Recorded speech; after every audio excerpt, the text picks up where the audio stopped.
చండీ యాగం సందర్భంగా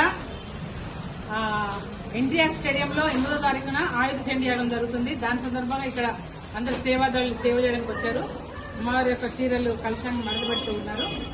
ఇంకా వచ్చే వాళ్ళు సేవాదళ వాళ్ళు తప్పకుండా మధ్యాహ్నం వరకైనా రావాల్సిందిగా మనవి. ఇప్పుడు ఈ వీడియోని మేము గ్రూప్ లో పెడుతున్నాం.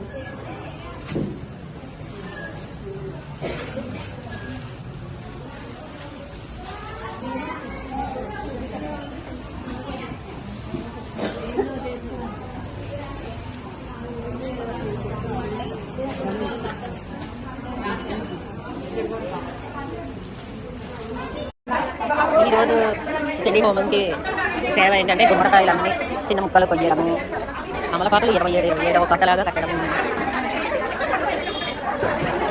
కొంతమంది గుమ్మడికాయ ముక్కలు 1108 ముక్కలు కావాలంట.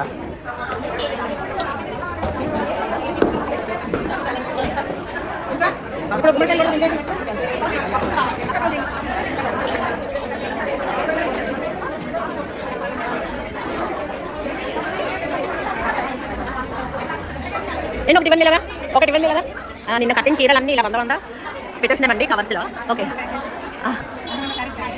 ఎన్ని 100 కదా. ఇదిగోండి, ఈ హోమానికి సంబంధించినవన్నీ కూడా ఇలాంటి బ్లౌజ్ పీసులో హోమానికి సంబంధించిన అన్ని కడుతున్నారు అందరూ పూర్ణాహుతి కోసము. మీ పేరు? సరస్వతి యాదవ్ అండి.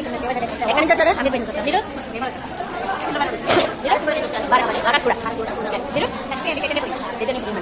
ఇలా సేవ చేయడం ఏమనిపిస్తుంది మీకు? ఈ సేవ చేయడానికి 3 రోజులు మేము వస్తున్నామండి. ఎన్టీఆర్ స్టేడియంలో ఉంది హోమకుండాలు రేపు బాగా పెద్ద ఎత్తున జరగబోతున్నాయి. మీరందరూ చూడడానికి రావాలి.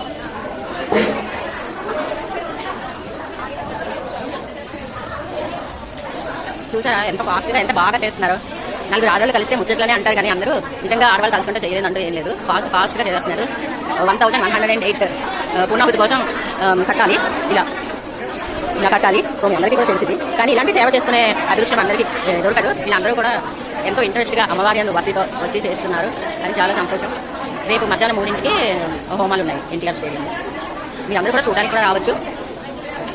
ఒకేసారి 10,000 మంది పైన రామాప్యామృత మిషన్ వాళ్ళు చేస్తున్నారండి ఈ ప్రోగ్రామ్.